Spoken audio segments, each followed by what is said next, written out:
প্রিয় দর্শক, শুভেচ্ছা জানবেন। ইনফো এক্সপ্রেস বিডিতে স্বাগত জানাই আমি মাসুদুল হাসান রনি। আপনারা জানেন, জুলাই গণ অভ্যুত্থানের পর মানুষের আকাঙ্ক্ষা ছিল পুরনো রাজনৈতিক ব্যবস্থা ভেঙে নতুন রাজনৈতিক ব্যবস্থা গড়ে উঠবে। পূর্বের মতন চাঁদাবাজি, দখলদারিত্ব, প্রতিপক্ষের উপর হামলা এবং গায়েবী মামলা বন্ধ হবে। কিন্তু গত প্রায় ৮ মাসে আইন শৃঙ্খলার পরিস্থিতি যেমন অবনতি ঘটেছে, তেমনি চাঁদাবাজি, দখলদারিত্বের দৌরাত্ম্য রয়ে গেছে। কেন হচ্ছে এসব? রাজনৈতিক দলগুলো কেন তৃণমূলের নেতা কর্মীদের উপর তাদের নিয়ন্ত্রণ প্রতিষ্ঠা করতে পারছে না? এইসব বিষয় নিয়ে আজ আমরা কথা বলবো। আমার সাথে আছেন আজ বিএনপির চেয়ারপারসন বেগম খালেদা জিয়ার সাবেক প্রেস সেক্রেটারি, সাংবাদিক, কলামিস্ট, রাজনৈতিক বিশ্লেষক মারুফ কামাল খান। বরাবরের মতন আমার সাথে আছেন সাংবাদিক, কলামিস্ট মঞ্জুর হাসান চৌধুরী। আপনাদের দুজনকেই স্বাগত জানাচ্ছি। জনাব মারুফ কামাল খান, শুরুতে আপনার কাছে একটু জানতে চাইছি, 5ই আগস্টের পর রাজনীতিতে যে পরিবর্তন মানুষ চেয়েছে, গত প্রায় 8 মাসে এর কি কোনো পরিবর্তন বা প্রতিফলন আপনি দেখতে পেয়েছেন? ধন্যবাদ আপনাকে। মানুষ যে পরিবর্তন চেয়েছে সেটা হলো, প্রথম তারা চেয়েছে যে স্বৈর শাসনের অবসান, ফ্যাসিবাদী শাসনের দুঃশাসনের অবসান। সেটা তো অতি অবশ্যই হয়েছে। এখন তারা তাদের যারা আন্দোলন করেছে, যারা আন্দোলনে সফল হয়েছে, তারা তাদের পছন্দের একটি সরকার প্রতিষ্ঠিত করেছে, একটা জনসম্মতির সরকার প্রতিষ্ঠিত হয়েছে। কিন্তু আমাদেরকে কতগুলো বিষয়, যে কোনো সিদ্ধান্তে পৌঁছবার আগে আমাদেরকে কতগুলো বাস্তবতা, কতগুলো বাস্তব বিষয়কে অনুধাবন এবং উপলব্ধি করতে হবে। আমরা সকলেই জানি যে ফ্যাসিবাদী শাসন ব্যবস্থা দীর্ঘ 15-16 বছর ধরে বাংলাদেশে প্রতিষ্ঠিত ছিল, দোর্দণ্ড প্রতাপে বিরাজ করেছে, রাজত্ব করেছে। তারা এই দেশকে, তারা এই রাষ্ট্রকে একেবারে একটা ব্যর্থ রাষ্ট্রে পরিণত করেছে। এটা আসলে আর কোনো রাষ্ট্র ছিল, এটা এক ধরনের অকার্যকর রাষ্ট্র। এটা এক ধরনের পতিত গোপালগঞ্জের জমিদারিতে অধপতিত হয়েছিল। একটি ব্যক্তির, একটি পরিবারের ইচ্ছায় সবকিছু সম্পাদিত হতো, সবকিছু পরিচালিত হতো। আমরা সকলেই দেখেছি যে এখানে রাষ্ট্রের যে সমস্ত প্রথা এবং প্রতিষ্ঠানগুলো থাকবার কথা, সেগুলো স্বাভাবিকভাবে দীর্ঘকাল ফাংশন করতে দেওয়া হয়নি।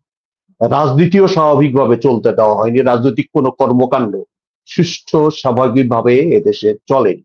আপনি দেখেন, আমরা 1971 সালে মুক্তিযুদ্ধে লড়াই করেছি এবং যুদ্ধ জয় করেছি।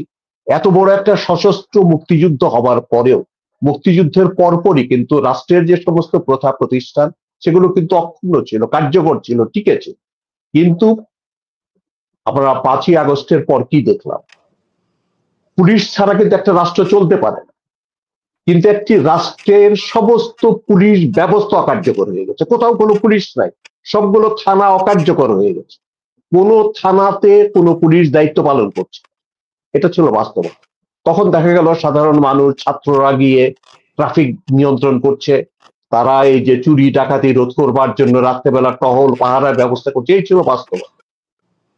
এবং এখনই যে সেটা খুব 16 বছর, 17 বছরের, 18 বছরের জঞ্জাল পরিষ্কার হয়ে এখন যে পুলিশ খুব দ্রুত কার্যকর হয়ে গেছে এবং খুব কার্যকর ভাবে, স্বাভাবিকভাবে কার্যক্রম পরিচালনা করছে, সেটা এইভাবে রাষ্ট্রের প্রতিটা অর্গান, আপনি ব্যুরোক্রেসি বলেন, বিচার ব্যবস্থা বলেন, সবকিছু ধ্বংস হয়ে গেছে। সুতরাং আমরা যখন মূল্যায়ন করব, বিশ্লেষণ করব, আমাদেরকে কিন্তু এই বাস্তবতাটাকে আমাদেরকে বিবেচনার মধ্যে রাখতে হবে যে কোনো সুষ্ঠু স্বাভাবিক অবস্থায় কোনো পট পরিবর্তন দেশে হয়নি।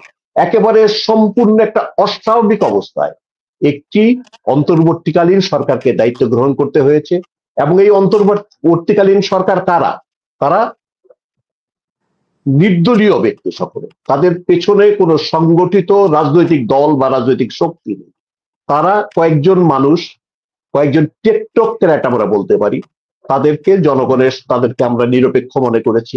তাদেরকে দিয়ে একটি প্রয়োজনীয় সংস্কার সমাধা করা সম্ভব বলে আমরা বিবেচনা করেছি। তাদেরকে দিয়ে একটি সুষ্ঠু নির্বাচন করা সম্ভব বলে আমরা বিবেচনা করেছি। সেই ধরনের কয়েকজন দল নিরপেক্ষ মানুষকে, ধরেন 1 ডজন 1.5 ডজন 2 ডজন মানুষ এসে দায়িত্ব গ্রহণ করেছেন, এবং পুরো সিস্টেম যেখানে কোলাপসড হয়ে গেছে, সেখানে 10-15 জন লোক এসে রাতারাতি, তাদের কারো হাতেই তো আলাদিনের চেরাগ নাই, তাহলে গোটা জাতিকে, গোটা রাষ্ট্রকে, এই রাষ্ট্রের সমস্ত মানুষকে মিলে কিন্তু এখানে সিস্টেমটাকে রেস্টোর করতে হবে। সেটা কিন্তু এটা 8-10 জন লোক, 15 জন লোক, 20 জন লোক পেরে যাবে এটা মনে করবার কোনো কারণ নেই, কারণ গোটা রাষ্ট্র ব্যবস্থা বিপর্যস্ত হয়ে গেছে। এই বাস্তবতা আমাদেরকে বিবেচনা করতে হবে, এবং সেখানে আমি পার্সোনালি মনে করি, আমি ব্যক্তিগতভাবে আমার ধারণা যে অনেক সাফল্য আছে এই 7 মাস 8 মাসের নানা ক্ষেত্রে। আপনি অর্থনৈতিক ক্ষেত্রে দেখেন, অর্থনৈতিক ক্ষেত্রে কিন্তু এই সমস্ত ব্যাংক ব্যবস্থা বিপর্যস্ত হয়ে গিয়েছিল, অর্থনৈতিক ব্যবস্থা পুরো বিপর্যস্ত হয়ে গেছিল। এখানে যে অর্থনৈতিক সমস্ত ডেটা, এগুলো সমস্ত ভুল ডাটা পরিবেশন করা হয়েছে, ভুল তথ্য ভিত্তিক সমস্ত উপাত্ত এখানে তৈরি করা হয়েছিল। সেগুলো থেকে বেরিয়ে এসে অর্থনীতিকে আবার নিজের পায়ের উপর দাঁড় করাবার চেষ্টা, সেটা অনেকখানি ফলবতী হয়েছে বলে আমি মনে করি। এবং অন্যান্য, হ্যাঁ, ল অ্যান্ড অর্ডারের এখনো সে দ্রব্যমূল্যের ক্ষেত্রে কথা যদি আপনি বলেন, অনেকখানি মূল্যস্ফীতি, মুদ্রাস্ফীতি অনেকখানি নিয়ন্ত্রণে এসছে, কমে এসছে। আইন শৃঙ্খলা পরিস্থিতির ক্ষেত্রে যেটা প্রত্যাশিত ছিল, যেটা কাঙ্ক্ষিত স্বাভাবিক সুষ্ঠু অবস্থা, এখনো ফিরে আসেনি, এটা সত্য। এবং সেই ক্ষেত্রে যে প্রয়োজনীয় সাহায্য সহযোগিতা বিভিন্ন প্রতিষ্ঠানের পক্ষ থেকে, বিভিন্ন রাজনৈতিক শক্তির পক্ষ থেকে যেটা করা দরকার, সেটাও কিন্তু পরিপূর্ণভাবে তারা পাচ্ছেন না। ফর দ্যাট রিজন চাঁদাবাজি এখনো অব্যাহত আছে, সিন্ডিকেট গুলো অব্যাহত আছে নানা জায়গায়। এবং এর সঙ্গে আমাদেরকে বিবেচনায় নিতে হবে যে পতিত যে ফ্যাসিবাদী শক্তি, তারা কিন্তু নানা ধরনের অরাজকতা তৈরির চেষ্টা করছে, পরিকল্পিতভাবে নাশকতা তৈরির চেষ্টা করছে। এটাও কিন্তু আমাদেরকে বিবেচনায় রাখতে হবে। আরেকটা বিষয় বিবেচনায় আমাদেরকে রাখতে হবে, সেটা হচ্ছে এই যে গত 15-16 বছরে এইখানে কোনো পেশাজীবীদের, কোনো ব্যক্তির, কোনো সামাজিক শক্তির কোনো আন্দোলন করবার, কোনো তার দাবি দেওয়া তুলে ধরবার, এটার কিন্তু কোনো অবকাশ ছিল না। কেন, দাবি দেওয়া পেশ করলেই তাদেরকে অস্ত্রের ভাষায় দমন করে দেওয়া হতো, দমিয়ে দেওয়া হতো। আজকে কিন্তু পরিস্থিতির পরিবর্তন হবার কারণে মানুষ কিন্তু দাবি দেওয়া, তাদের দীর্ঘদিনের যে পুঞ্জীবিত ক্ষোভ, বেদনা, দুঃখ, কষ্ট, দাবি দেওয়া, এগুলো নিয়ে তারা মাঠে নামছে, তারা ময়দানে আসছে, তারা দাবি দেওয়া পেশ করছে, তারা তাদের দাবিগুলো পূরণ হোক এটা চাইছে, তারা আবদার করছে। এই যে ব্যবস্থা, এই যে দাবি দেওয়া পেশ করবার জন্য, রাস্তায় নামবার জন্য যে পরিবেশ সৃষ্টি হয়েছে, এটা তো গায়ের জোরে আগের মতো বন্দুক দিয়ে গুলি চালিয়ে দমন করা হচ্ছে না। ফলে কিন্তু পরিস্থিতিটা অনেক সময় নিয়ন্ত্রণ করা, এত বিপুল দাবি দেওয়া নিয়ে মানুষ যখন রাস্তায় নেমে গেছে, খালি সবগুলোই যে ষড়যন্ত্র আমি সেটা বলছি না, এখানে ন্যায্য সুষ্ঠু দাবি দেওয়া নিয়েও মানুষ রাস্তায় নামছে। তো সুতরাং সব মিলিয়ে পরিস্থিতি যত দ্রুত স্বাভাবিক, সুষ্ঠু, নিয়মতান্ত্রিক হওয়া প্রয়োজন, সেটা হয়নি, এটা অবশ্যই স্বীকার করতে হবে। কিন্তু এটা, এই বিবেচনাগুলো আমাদেরকে রাখতে হবে, এবং এটা সকলে মিলে এই পরিস্থিতি উত্তরণের ধন্যবাদ জন্য আপনার আমাদেরকে কাছে। আমার সচেষ্ট ফিরব হতে হবে। একই প্রশ্ন আমি মঞ্জুর হাসান চৌধুরী আপনার কাছে ছোট্ট করে একটু জানতে চাচ্ছি। পরিবর্তন কি শুধু কথামালার রাজনীতিতেই সীমাবদ্ধ থাকবে? উনি বলছিলেন, জনাব মারুফ কামাল খান বলছিলেন, এই নিরপেক্ষ অন্তর্বর্তীকালীন সরকারে যারা উপদেষ্টা, 1 ডজন বা 1.5 ডজন যাই থাকুক, তাদের পেছনে রাজনৈতিক কোনো শক্তি নেই। তাহলে এদের এই কাজগুলো করার জন্য যে জনসমর্থন বা রাজনৈতিক দলগুলোর সহযোগিতা দরকার, সেই সহযোগিতা কি তারা পাচ্ছেন? ধন্যবাদ। শুভেচ্ছা জানাচ্ছি জনাব মারুফ কামাল ভাইকে আমাদের সঙ্গে যুক্ত হওয়ার জন্য আজকে। আর বিশেষত হচ্ছে যে আমাদের প্রত্যাশাটা কি ছিল, এই প্রত্যাশার জায়গাটা নিয়ে যদি আলাপ করা যায়, তাহলে আমরা এটা খুঁজে পাই যে আমাদের প্রত্যাশা ছিল জগদ্দল ভাবে আমাদের কাঁধের উপরে বসে থাকা একটা স্বৈরতান্ত্রিক সরকারকে, একটা ফ্যাসিস্ট সরকারকে আমাদের মাথার থেকে, কাঁধের থেকে নামানো। এটা ছিল প্রথম কাজ। আর দ্বিতীয় জিনিসটা হচ্ছে, এই যে সরকার, অন্তর্বর্তীকালীন যে সরকারটি ক্ষমতায় আছে বর্তমানে, এটা কোনো রাজনৈতিক সরকার নয়, যেটা আমার কামাল ভাই বললেন একটু আগে। সুতরাং এই রাজনৈতিক বিবেচনায় ওনাদেরকে বিবেচনা করা যাবে না। ওনারা ওই যে টেকনোক্রেট বলা হলো, ওই জাতীয় একজন মানুষ, সজ্জন ব্যক্তি, সাদা মনের মানুষ বলা যেতে পারে, ভদ্রলোক বলা যেতে পারে। রাজনীতির যে কৌশল, এই কৌশল নাই। তবে এই সরকার পররাষ্ট্রনীতিতে, সরকারের যে প্রধান ব্যক্তি আছেন আমাদের ডক্টর ইউনূস, প্রধান উপদেষ্টা, ওনার যে আন্তর্জাতিক যোগাযোগ, এই যোগাযোগটা বাংলাদেশের জন্য একটা আশীর্বাদ। আমি যদি প্রশ্ন রাখি যে আপনারা যদি মনে করেন যে এই অন্তর্বর্তীকালীন সরকারের প্রধান উনি বাদে আর কে হতে পারত যাকে দিয়ে সারা পৃথিবীতে বাংলাদেশের ভাবমূর্তিকে অক্ষুণ্ণ রাখতে পারত, এমন একজন ব্যক্তির নাম কিন্তু আপনারা খুঁজে পাবেন না। তো খুবই ভাগ্যবান বাংলাদেশের জনগণ যে একজন সজ্জন ব্যক্তি, সর্বজন শ্রদ্ধেয়, এবং যিনি কিনা গত 16 বছর ধরে খালি অপমান অপদস্থ হয়ে গেছে, যার সারা পৃথিবীময় যার সুনাম, যার জনপ্রিয়তা, সেই রকম একজন ব্যক্তি আমাদের আছে যাকে নিয়ে আমরা গর্ব করতে পারতাম। সেই গর্ব করা ব্যক্তিটাকে বারবার বারবার অপমানিত করা হয়েছে, মিথ্যা মামলায় তাকে হাজিরা দিতে হয়েছে, এমনকি তাকে 6তলা কোর্টে হেঁটে উঠতে হয়েছে, লিফট বন্ধ করে দেওয়া হয়েছে। তো এইরকম কখনো কখনো টুপ করে দেয় ফেলে দেয়া এরকম কথা পদ্মা ব্রিজ থেকে একটা মানুষ যে দেশের জন্য কতটা উপকারে রাখতে পারে তার বর্তমান কর্মকাণ্ড দেখলেই কিন্তু আমরা বুঝতে পারছি। হ্যাঁ, ওনারা অত রাজনৈতিকভাবে পারদর্শী নন, যে কারণে রাজনৈতিকভাবে যেটা রাজনৈতিক দলগুলো করতে পারত, এতটা তাদের জেলায় জেলায় উপজেলায় তাদের অনুসারীরা নাই, যে কারণে তাদের কোনো নির্দেশ দিলে হই হই রই রই করে কেউ লাফায় পড়বে না তার পক্ষে। কিন্তু বাংলার জনগণের হৃদয়ের মধ্যে তারা এখন একটা স্থান করে নিছে সজ্জন ব্যক্তি হিসেবে, এবং তারা তাদের রাজনৈতিক কর্মকাণ্ড, যাদের রাজনৈতিক কর্মকাণ্ড থাকার দরকার, এই বর্তমানে যে কটা দল এখন মাঠে আছেন, যেমন প্রধান দল যদি বলি যে বিএনপি, দ্বিতীয় যে দলটি জামাত ইসলামী, তৃতীয় একটা ছাত্রদের এনসিপি, এই এই দলগুলা, আর কিছু ইসলামিক দল আছে যারা এরা আছে। কিন্তু বাস্তবিক আমরা মাঠে ময়দানে কিন্তু দেখছি না যে এই যে আজকে কামাল ভাই প্রশংসা করছেন, আমিও করছি একই রকম ভাবে, কিন্তু বাস্তবিক নেতাদের মুখ থেকে সবসময় একটা চাপ, প্রেশার দিয়ে যাচ্ছে, একটু কাজ করতে দিন না, দেখি না কি করে। ওনাদের তো যোগ্যতা ওনারা প্রমাণ করছেন, আমরা দেখতে আমাদের কি সমস্যা? আমি তো এটাই মনে করি যে ওনাদেরকে কাজ করতে দেওয়া উচিত। ধন্যবাদ। আমি জনাব মারুফ কামাল খান, একটু অপ্রিয় একটা প্রসঙ্গ চলে আসি। অনেকের অভিযোগ আছে বিএনপি তৃণমূলের নেতা কর্মীদের চাঁদাবাজি, দখলদারিত্বের দৌরাত্বের কারণে মানুষ আশাহত, আতঙ্কিত। এক্ষেত্রে আমরা দেখেছি বিএনপি হাইকমান্ড প্রায় 3000-এর মতো তাদের দলীয় নেতা কর্মীদের সাময়িক বহিষ্কার। তৃণমূলের নিয়ন্ত্রণ আনতে না পারা কি বিএনপির জন্য বড় চ্যালেঞ্জ হয়ে দাঁড়াচ্ছে? আগামী রাজনীতিতে ক্ষমতা প্রত্যাশী বিএনপি ক্ষমতায় আসবে, তারা এটা মানুষ বিশ্বাস করে। তো মানুষের যে আতঙ্ক বা আশাহত হচ্ছে, আপনি আলাদা করে বিএনপির কথা বলছেন, কিন্তু মূল কথা, সত্যি কথাটা যদি আমরা বলি, সেটা হচ্ছে আমি একটু আগেও বলছিলাম যে এই যে ফ্যাসিবাদী রাজনীতির যে শাসন যেটা চলেছে, এই শাসন কিন্তু বাংলাদেশে রাজনীতিকে তার সুষ্ঠু স্বাভাবিক ধারায় প্রবাহিত হতে দেয়নি। সুষ্ঠু স্বাভাবিক রাজনৈতিক কর্মকাণ্ড কার্যকলাপকে সম্পূর্ণ স্তব্ধ করে দেওয়া হয়েছিল। একজন ব্যক্তি ক্ষমতার শীর্ষে যিনি আরোহণ করেছিলেন, তার ইচ্ছা এবং অনিচ্ছার বাইরে, এখানে তার অনুমোদনের বাইরে কোনো কিছু করবার কোনো অবকাশ বা সুযোগ এখানে ছিল না, এবং সবকিছুকে দমন করে রাখা হতো, তার ইচ্ছার বিরুদ্ধে কিছু করার অবকাশ এখানে রাখা হয়, এই দীর্ঘদিন রাখা হয়। ফলে এখানে যেটা হয়েছে, রাজনীতির যে সুষ্ঠু স্বাভাবিক যে প্রবাহ, যে বিকাশ, সেটা কিন্তু স্তব্ধ হয়ে গেছে।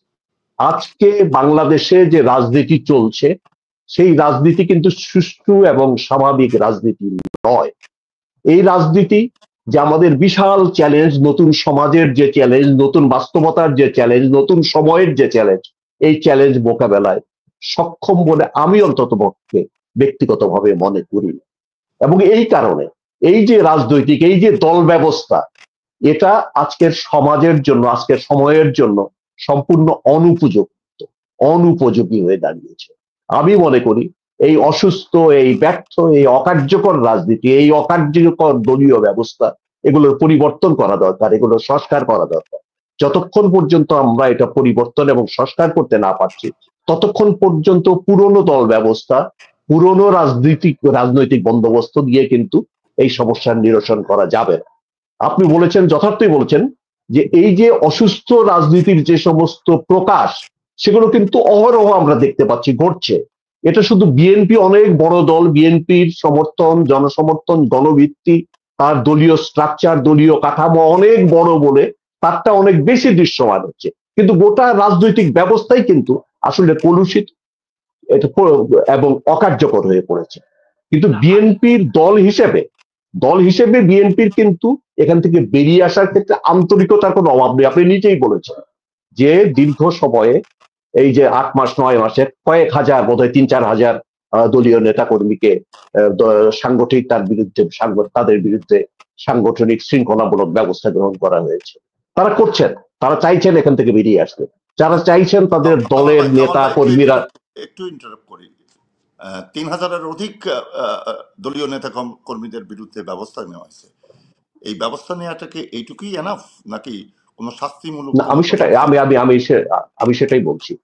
দল তো তাকে জেল দিতে পারবে, দল তার বিরুদ্ধে শাস্তিমূলক ব্যবস্থা নিচ্ছে, সাংগঠনিক যে সমস্ত শৃঙ্খলামূলক ব্যবস্থা সেটা তারা গ্রহণ করছে, এবং দল বাধা দিচ্ছে না যে এদের বিরুদ্ধে আইনগত ব্যবস্থা নেওয়ার ক্ষেত্রে জেল দেওয়া, জরিমানা করা বা অন্যান্য যে সমস্ত শাস্তি আইনগত বিধান আছে সেটার ক্ষেত্রে দল বাধা দিচ্ছে না। বিএনপির কিন্তু আন্তরিকতার অভাব নেই। আপনি দেখবেন বিএনপি যখন ক্ষমতায় ছিল তখনও কিন্তু তার দলের নেতাকর্মীদের আওয়ামী লীগের মতো ওইভাবে বাড়াবাড়ি করা, সন্ত্রাস চালানো, জনগণের উপর জুলুম নির্যাতন করা, এটাকে কিন্তু অনুমোদন দেয়নি। এবং ক্ষমতায় থাকা অবস্থায় বিএনপি যখন আমরা দেখেছি যে অপারেশন ক্লিন হার্ট করা হয়েছিল, তখন বিএনপির যে সমস্ত নেতাকর্মী নানা ধরনের অনিয়মের সঙ্গে জড়িত ছিল তাদের বিরুদ্ধেও কিন্তু কার্যকর ব্যবস্থা নেওয়া হয়েছে, মারাও গিয়েছে অনেক। এবং সন্ত্রাস বিরোধী ব্যবস্থা কিন্তু এটা বিএনপি কোনো বিরোধী দল দমনের অস্ত্র হিসেবে ব্যবহার করে, এটা কিন্তু তাদের নিজেদের দলের নেতাকর্মীদের বিরুদ্ধে তারা ব্যবস্থা করেছে, এবং তাদের আন্তরিকতার কোনো অভাব ছিল না। এখনো তারা দীর্ঘদিন বিপর্যস্ত হয়েছে, অত্যাচারিত হয়েছে, উৎপীড়িত হয়েছে, দল বিপর্যস্ত করে দেওয়া হয়েছে। এই অবস্থাতেও 16-17 বছরের এই বিপর্যয়ের পরেও তারা কিন্তু এখনো তাদের দলের নেতাকর্মীদেরকে তারা ওই সমস্ত অপকর্মের সঙ্গে জড়িত হওয়া, সন্ত্রাসের সঙ্গে জড়িত হওয়া, চাঁদাবাজির সঙ্গে জড়িত হওয়া, জনগণকে নিপীড়নের সঙ্গে জড়িত হওয়াকে কিন্তু তারা বরদাস্ত করছে না, অনুমোদন করছে না। তারা তাদের বিরুদ্ধে ব্যবস্থা নিচ্ছে, কিন্তু এই ব্যবস্থা যে খুব বেশি কার্যকর হচ্ছে সেটা নয়। আপনি যে প্রশ্ন আমাকে করছিলেন, এইটুকু কি যথেষ্ট? না, এইটুকু যথেষ্ট নয়। আমি মনে করি যে এটা হচ্ছে কি, এই ধরনের ব্যবস্থা কিন্তু ওই যে একটা প্রবাদ আছে, ঠক বাঁচতে গাঁ উজাড় হয়ে যায়। আপনি একের পর এক বহিষ্কার করবেন, কিন্তু একজনকে বহিষ্কার করেন, তার জায়গায় আরেকজন আসবে, সেও কিন্তু হয়তো একই ধরনের অপকর্মে লিপ্ত হতে থাকে। সুতরাং আজকে দরকার, যেটা সবচেয়ে বেশি দরকার, এই সমস্ত শাস্তিমূলক ব্যবস্থা তো দরকার আছেই, তার সঙ্গে সঙ্গে রাজনৈতিক সংস্কার, দলের সংস্কার, দলকে আধুনিক যুগোপযোগী করে সংস্কার করে গড়ে তোলা, সেটা কিন্তু খুব বেশি দরকার। আজকে হয়তো সময় খুব অল্প, এই অল্প সময়ের মধ্যে কিন্তু সংস্কার করা সম্ভব হচ্ছে না, কিন্তু সঠিক কার্যকর উপযুক্ত রাজনীতি প্রতিষ্ঠিত করতে হলে, গণমানুষের রাজনীতি প্রতিষ্ঠিত করতে হলে, জনসাধারণের কাছে গ্রহণযোগ্য রাজনীতি প্রতিষ্ঠিত করতে হলে, দলকে হয়তো রনি একটু আগে বললেন যে যদি সুষ্ঠু নির্বাচন হয় বিএনপি ক্ষমতায় যাবে, আমিও বিশ্বাস করি সুষ্ঠু নির্বাচন হলে বিএনপি ক্ষমতায় যাবে। কিন্তু ক্ষমতায় যাওয়াই তো শেষ কথা নয়, ক্ষমতায় যাওয়ার পরে মানুষের কল্যাণ করা, এই ক্ষমতাকে স্থায়ী করা, এই ক্ষমতার মাধ্যমে জনকল্যাণকে নিশ্চিত করা, তার জন্য কিন্তু সুষ্ঠু রাজনীতি, স্বাভাবিক রাজনীতি, সুষ্ঠু দল ব্যবস্থা এটা গড়ে তুলতে হবে। এই জন্য দলের সংস্কার, রাজনৈতিক সংস্কার, এই সমস্ত ব্যবস্থা থেকে স্থায়ী মুক্তির জন্য কিন্তু গড়ে তুলতে হবে। সেটা আমরা যতক্ষণ পর্যন্ত না করতে পারছি, যতক্ষণ পর্যন্ত না করতে দেখছি, ততক্ষণ পর্যন্ত এগুলো টোটকা চিকিৎসা। আপনি বহিষ্কার করবেন, আপনি তাদের বিরুদ্ধে ব্যবস্থা নেবেন, এটাকে আমি নিরুৎসাহিত করছি না, বহিষ্কার করতে হবে, ব্যবস্থা নিতে হবে, কিন্তু শুধু এইটুকু দিয়েই কিন্তু এই সমস্যা থেকে, এই অসুস্থ রাজনীতির যে প্রভাব প্রতিক্রিয়া, সেখান থেকে আমরা মুক্তি পাবো। এটাই আমরা দেখছি, আসলে মানুষ শিক্ষা নিচ্ছে না। এই যে বহিষ্কার করা হচ্ছে, একজনের জায়গায় আরেকজন চলে আসছে, আপনি যেটা বলছিলেন, এখান থেকে শিক্ষা নিয়ে আসলে রাজনীতিতে দলীয় সংস্কার এবং রাজনীতি সংস্কার এটা আসলে খুব জরুরি। আমরা আবার আসবো আপনার কাছে একটু। মঞ্জুর হাসান চৌধুরী, আপনার কাছে একটু অন্য প্রসঙ্গে এই সমসাময়িক বিষয় আসছি। আমরা গত কিছুদিন আগে দেখেছি গাড়ি বহরের শোডাউন, তারপর হেলিকপ্টারে নেতাদের চলাফেরা, এই চর্চার বিরুদ্ধে যারা আন্দোলন করেছিলেন, অর্থাৎ জুলাই আগস্টের গণ অভ্যুত্থানের আগে যারা আন্দোলন করেছিলেন, নতুন বন্দোবস্তের কথা বলেছেন আগস্টের পর। তারাই যদি এই চর্চা অব্যাহত রাখেন, তাহলে কিভাবে নতুন বাংলাদেশ গড়ে উঠবে? আমি কিন্তু বুঝে উঠলাম না যে গাড়ির বহর, হেলিকপ্টার ব্যবহারের কি ক্ষতি হয়েছে।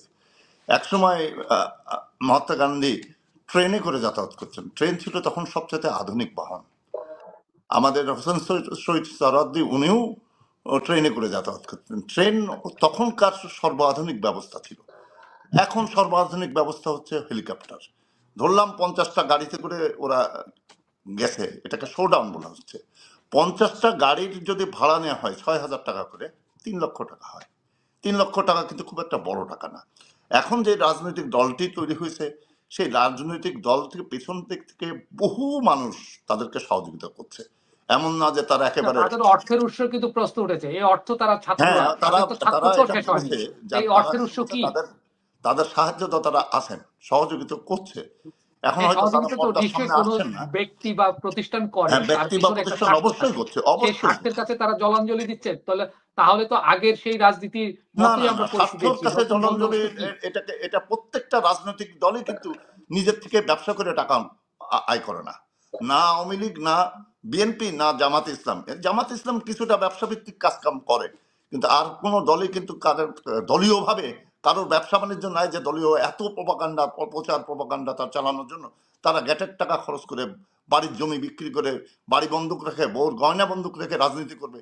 এরকম রাজনীতি বাংলাদেশ এখন পর্যন্ত আসে নাই, হবেও না, আর কখনো হবে না। এখন যে আধুনিক সময়, সে আধুনিক সময়ে আধুনিকতার সঙ্গে অল্প সময়ে গতিশীল হতে হলে যে যে কারণ ঘটানোর দরকার তারা সেটাই করছে। তাকে যদি আমরা শোডাউন মনে করি তবে সেটা শোডাউন, আর যদি মনে করি না রাজনীতির কিছুটা আধুনিকায়ন হচ্ছে। আমি যদি এখানে বলি, আমাদের বিএনপির বর্তমানে ভারপ্রাপ্ত চেয়ারম্যান সাহেব যখন ইউনিয়ন পর্যায়ের কর্মসূচি নিয়ে মাঠে নেমেছিলেন, সে সময় ওনারও কিন্তু গাড়ির বহর অনেক বড় ছিল, মনে পড়ে কিনা আপনাদের? তাহলে এটা নিয়ে কিন্তু তখন কেউ না, সমালোচনা করে নাই। তৎকালীন সময় আর নতুন বাস্তবতা দুইটার না আমি না ডিফারেন্সটা, না, আমি সেই সময়ের কথা বলছি না। তাহলে যে ছাত্ররা নতুন বন্দোবস্তের কথা বলছে, সেই জায়গায় তারা নতুন যে চর্চার কথা বলছে, বন্দোবস্তকে আপনি, এগুলো পরিহার করতে চাচ্ছে, রনি, তারা আপনি একই বলতে চর্চা চাচ্ছেন করছে। তাহলে ওদের উচিত ছিল ঘোড়ার গাড়ি অথবা গরুর গাড়িতে করে যাওয়া। না, আমি সেই প্রসঙ্গ যাচ্ছি না। তাহলে আধুনিক ঠিক আছে। যানবাহন আছে, কিন্তু তারা যে শোডাউন করছে, সেই শোডাউনের কথা তারা নিজেরাই বলছে এই শোডাউন তারা চায় না, আবার তারা এই শোডাউন করছে, সেই জায়গাটাই প্রশ্ন।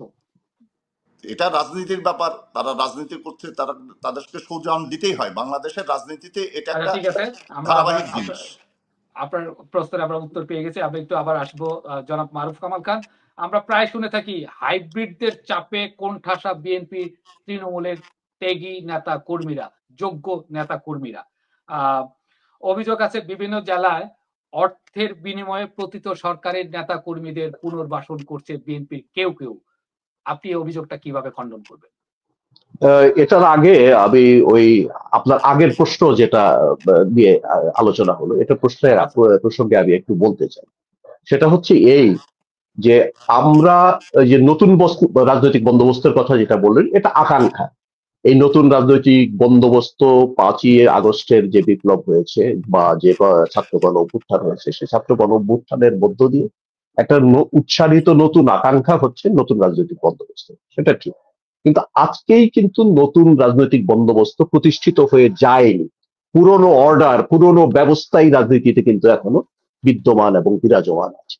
এবং আজকে এই যে ছাত্র তরুণরা যে নতুন দল গঠন করেছে, সেই নতুন দল কিন্তু তাদের ওই পুরনো অর্ডারেই তাদেরকে চলতে হচ্ছে। তাদের যে কম্পিটিশন, তাদের যে প্রতিদ্বন্দ্বিতা, যে প্রতিযোগিতা, সেটা কিন্তু পুরনো ব্যবস্থার আওতাতেই তাদেরকে করতে হচ্ছে। এই বাস্তবতাটা কিন্তু আমাদেরকে মেনে নিতে হবে, বুঝতে হবে। আজকে যখন যে নির্বাচন ব্যবস্থা, এই নির্বাচন ব্যবস্থার কিন্তু এখনো কোনো সংস্কার হয়, নির্বাচন ব্যবস্থার সংস্কার না হবার কারণ এবং রাজনৈতিক বন্দোবস্তেরও কোনো সংস্কার হয়নি। ফলে হচ্ছে কি, আজকে এই যে নতুন তরুণদের বা ছাত্রদের যে দল, সেই দলকে কিন্তু প্রতিযোগিতা করতে হচ্ছে বা নির্বাচনী প্রতিযোগিতায় অবতীর্ণ হতে হবে কিন্তু এই প্রচলিত রাজনৈতিক পন্থা, পদ্ধতি, ব্যবস্থার মধ্যে। তা আজকে যখন অন্যান্য প্রতিদ্বন্দ্বী রাজনৈতিক দলগুলো যে ধরনের তারা শোডাউন ক্যাম্পেইন এটা তারা করবে, যদি প্রতিদ্বন্দ্বী নতুন বা নতুন নবগঠিত দলটি যদি তার থেকে অনেক পিছিয়ে থাকে কম্পিটিশনে, তাহলে কিন্তু তারা প্রতিযোগিতাই করতে পারে। না ঠিক আছে, কিন্তু ঘোড়ার গাড়ি বিষয়টা হচ্ছে তারা যখন বলছেন ঘোড়ার এই কথাগুলো, ঘোড়ার গাড়িতে সেটা করে খুবই প্রশ্ন যাওয়ার কথা বলা হচ্ছে না। এখন প্রশ্নটা হচ্ছে, আপনি যেটা প্রশ্ন করেছেন সেটা খুবই যৌক্তিক, যে এই অর্থের উৎসটা হচ্ছে সাংঘাতিক ভাবে গুরুত্বপূর্ণ। এই যে আপনি রাজনীতিতে, আপনি নির্বাচনী ক্যাম্পেইনিং এ বা রাজনৈতিক ক্যাম্পেইনিং এ আপনি যে খরচ করবেন, যে ব্যয় করবেন, প্রচুর ব্যয় হয়। এই ব্যয়টা, এই যে লাক্সারি, এই বিলাস, এই ব্যয়টা আপনি নির্বাহ করছেন, কেউ তো পকেট থেকে করছে খুব বেশি, এরকম তো নজির নাই। এইরকম সাধ্য সামর্থ্য আমাদের নতুন রাজনৈতিক দলের নেতা কর্মীদের নাই। তাহলে এটা কোত্থেকে করছে? তো সেটা আমাদেরকে অনুসন্ধান করতে হবে। বাংলাদেশে একটা মুশকিল হচ্ছে কি, যে এই যে রাজনৈতিক দলের যে চাঁদা সংগ্রহ, এই চাঁদা সংগ্রহের ব্যবস্থাটাও কিন্তু স্বচ্ছ না। এর কিন্তু জবাবদিহিতামূলক কোনো ব্যবস্থা নেই, এর কোনো হিসেব রাখার কোনো বন্দোবস্ত নাই। এবং অনেকে চাঁদা দেন, তারা কিন্তু হতে চান না, নানা কারণ। তারা কিন্তু নিজেদেরকে এক্সপোজ করতে চান না, প্রকাশিত হতে চান না, নিজেদেরকে পরিচয় গোপন রাখতে চান, নানা কারণে। বাস্তবতাগুলো আমরা জানি কি কি কারণ তারা এটা হতে চান না। ফলে আজকে কিন্তু এটা প্রকাশ করা, প্রচার করা, যেমন ইউরোপ আমেরিকাতে কিন্তু চাঁদা ভিত্তিতেই কিন্তু রাজনৈতিক দলগুলো পরিচালিত হয়, ডোনেশনের ভিত্তিতেই রাজনৈতিক দলগুলো পরিচালিত হয়। ওইখানে ডিনারের মাধ্যমেও ডোনেশন তোলা হয়, নানা ধরনের সভা থেকে ডোনেশন তোলা হয়। তারপরে বড় বড় খালি বিদেশ থেকে নেওয়া যায় না, কিন্তু দেশের বড় বড় শিল্পপতি, ব্যবসায়ী সকলেই দেয়। কিন্তু এই যে ডোনেশন, এই যে দান, এর বিনিময়ে তারা কোনো সুবিধা নেবে কিনা সেটা নিশ্চিত করতে এটা হবে। একটা বড় প্রশ্ন। এবং আমাদেরকে ওই ব্যবস্থায় যেতে হবে, যে যাতে কারা দিচ্ছে তার একটা হিসেব থাকে, এবং কেন দিচ্ছে, কিভাবে দিচ্ছে, এটা স্বচ্ছ জবাবদিহিতামূলক, সেই জায়গায় আমাদেরকে আসলে আলটিমেটলি যেতে হবে। কিন্তু ওই যে বেশি সমালোচনা হচ্ছে, বিএনপির কথা বলা হয়েছে, বিএনপি করেছে, আওয়ামী লীগ করেছে, জামাতে ইসলামী করে, অন্যান্য দল করে। অন্যান্য দল তো পুরনো বন্দোবস্তের দল, কায়েমি দল, তারা পুরনো ধারার দল, তাদের কাছে কিন্তু মানুষের প্রত্যাশা কম। এই যে নতুন দল যারা গঠন করছে, তাদের কাছে মানুষের প্রত্যাশা বেশি, তাদের স্বচ্ছতা, জবাবদিহিতা মানুষ দেখতে চায়, সুতরাং তাদের সমালোচনা বেশি হবে। তাদের প্রতিটা কর্মকাণ্ডকে মাইক্রোস্কোপের নিচে ফেলে দেখবার চেষ্টা মানুষ করবে, এটাই স্বাভাবিক এবং সেটাই হচ্ছে।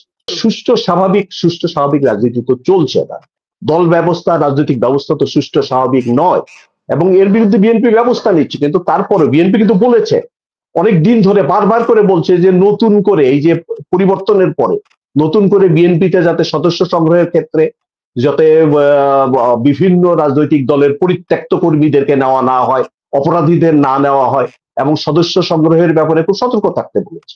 এবং বিশেষ করে আওয়ামী লীগের কাউকে যেন দলে না নেওয়া হয়, সে ব্যাপারেও তারা সতর্কতা অবলম্বন। তারপরেও আপনি দেখেন, ওই যে স্থানীয় পর্যায়ের অসুস্থ কম্পিটিশনের কারণে কিন্তু অনেক ওই সমস্ত পতিত ফ্যাসিবাদের যারা দোসর ছিল, তারা কিন্তু বিএনপির মধ্যে ঢুকে যাচ্ছে, শক্তিশালী বিভিন্ন দল ব্যবস্থার মধ্যে ঢুকে যাচ্ছে। এমনকি যে নতুন যে দল গঠিত হচ্ছে ছাত্র তরুণদের, তার মধ্যেও কিন্তু অনেককে অনুপ্রবেশ করছে, আশ্রয় গ্রহণ করছে। সুতরাং এটা আছে, বিএনপি বড় দল, তার কাঠামো বড়, তার স্ট্রাকচার বড়, এর মধ্যে অনুপ্রবেশের মাত্রা হয়তো বেশি হবে, হওয়াটাই স্বাভাবিক। সুতরাং আমরা একটু এইটা শেষ পর্যায়ে প্রায় চলে আসছি। একটু ছোট করে দুইটা প্রশ্ন দুইজনের কাছে জানতে চাই। জনাব মঞ্জুর হাসান চৌধুরী, নির্বাচন এখনো অনেক দূরে, নির্বাচনের রোড ম্যাপ নিয়ে এখনো ধোঁয়াশা আছে। ডিসেম্বর থেকে জুন মাসের যে কোনো সময় নির্বাচন হতে পারে, বেশ কিছুদিন আগে প্রধান তত্ত্বাবধায়ক সরকারের প্রধান, অন্তর্বর্তীকালীন সরকারের প্রধান বলেছেন। আচ্ছা যাও, সে এখনই দেখা যাচ্ছে বিভিন্ন স্থানে এনসিপি নেতা কর্মীরা তাদের পথসভা, জনসংযোগে জেলায় জেলায় যেখানে হচ্ছে, বেশ কিছু জায়গায় তাদের বাধা দেওয়া হয়েছে, তাদের উপর হামলা করা হয়েছে। এই বাধা প্রদান, হামলা আগামী রাজনীতিকে কি সংঘর্ষের আরো কঠিন এবং সংঘর্ষের দিকে ধাবিত করবে আপনি মনে করেন? আসলে একটি দল গঠন হচ্ছে, তারা তাদের রাজনৈতিক কর্মকাণ্ড চালাবে, এবং তার প্রতি শুধু আপনি এনসিপির কথা বলবেন কেন? আমি তো এর আগে দেখেছি যে ইয়ে ছাত্র শিবিরের সঙ্গেও ছাত্র দলের গন্ডগোল হয়েছে। তারপরে আপনার এই বৈষম্য বিরোধী ছাত্র আন্দোলন শিবির একসঙ্গে হয়ে ছাত্র দলের উপরে ছাত্র দল আক্রান্ত হয়েছে। এরকম ঘটনা তো ঘটেই যাচ্ছে। আসলে এই দলটির মুরব্বিটাকে, একটা দলের মাথায় একটা মুরব্বি থাকে, এই দলের কোনো মুরব্বি নাই। এই জন্য এই দলের এই দলটি এনসিপি দলটি চলছে হচ্ছে সম্পূর্ণটা একটা তরুণ সমাজের নেতৃত্বে, এবং এদের জন্য এই জন্য দেখবেন যে ওরা একজন নেতা যে কথাটি বলছে অন্যজন নেতা সেটাকে খণ্ডায় ফেলছে, এরকম ঘটনা ঘটছে।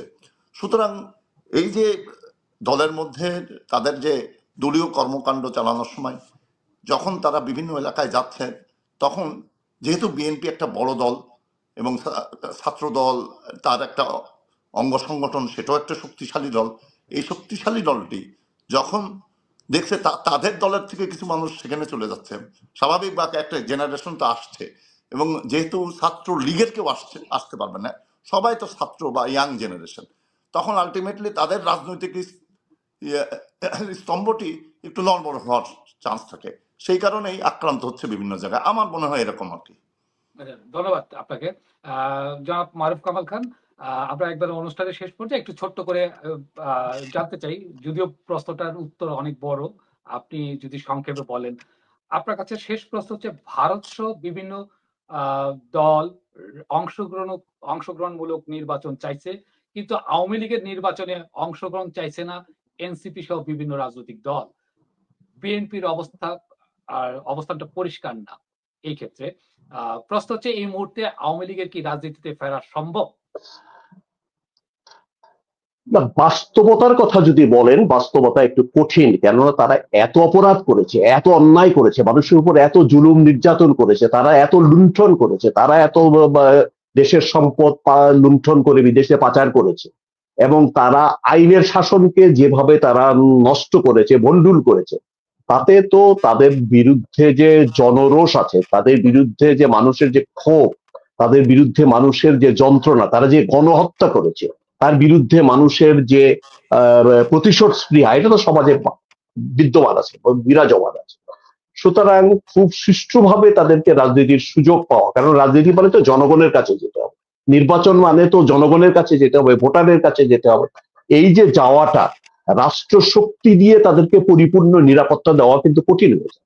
সুতরাং এই বাস্তবতাটা কিন্তু এরকম যে তাদের পক্ষে রাজনীতিতে বা নির্বাচনী প্রতিযোগিতায় স্বাভাবিকভাবে সুষ্ঠুভাবে অংশগ্রহণ করার সুযোগ কিন্তু এই মুহূর্তে অন্তত। আর আওয়ামী লীগকে তাহলে কি আপনি নিষিদ্ধ করে দিবেন কিনা এবং কতদিনের জন্য নিষিদ্ধ করবেন, তাদের ওই কি বলে ওটাকে নিবন্ধন যেটা নির্বাচন কমিশনে থাকে সেটা আপনি বাতিল করবেন কিনা, নির্বাচনে অংশগ্রহণের সুযোগ দিবেন কিনা, এটা বিশাল একটা জাতীয় প্রশ্ন, এটা জাতীয় গুরুত্বপূর্ণ প্রশ্ন। এটা কিন্তু হুট করে একজনের কোনো কথায় সিদ্ধান্ত হয়ে যাবে না, এটা কিন্তু অনেক আলাপ আলোচনা বিতর্কের মধ্য দিয়ে জাতীয় পর্যায়ে সিদ্ধান্ত গ্রহণ করতে হবে। কেননা আপনাকে তো একটা রিকনসিলিয়েশন এক পর্যায়ে করতে হবে, আবার বিচারটাও করতে হবে, এই বিচারটাকে আপনাকে করতে হবে।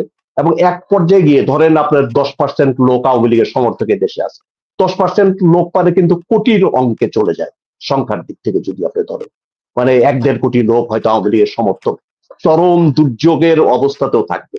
তো সুতরাং 1 কোটি লোককে কি আপনি রিকনসিলিয়েন্ট মূল ধারার মধ্যে আসতে দেবেন না, তাদেরকে রাজনৈতিক অধিকার থেকে বঞ্চিত করবেন কিনা, সে প্রশ্ন তো আছে।